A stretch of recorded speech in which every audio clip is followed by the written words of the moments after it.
কাঁদতে কাঁদতে এভারকেয়ার হাসপাতাল থেকে বের হলেন তারেক রহমান। মায়ের শেষ সময় তার পাশে বসেছিলেন তারেক রহমান।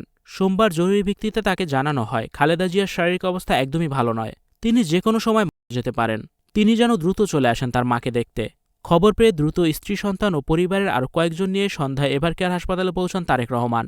সন্ধ্যা থেকে মায়ের পাশে তিনি বসেছিলেন। পুরোটা সময় জুড়েই ছিল উৎকণ্ঠা, কখন ছেড়ে চলে যান মমতাময়ী মা। কাঁদতে কাঁদতে সময় কেটেছে সবার।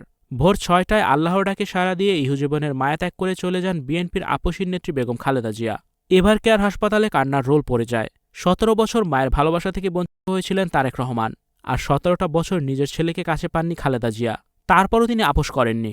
জীবনের শেষ দিন পর্যন্ত তিনি বলেছেন, দেশের বাইরে আমার কোনো ঠিকানা নেই, এই দেশ, এই দেশের মানুষ আমার সবকিছু, আমি এদেশের মাটিতেই মরব।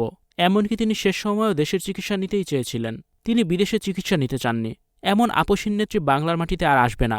বেগম খালেদা জিয়া দেশের সার্বভৌমত্বের প্রতীক, তিনি গণতন্ত্রের এক ফুটন্ত ফুল।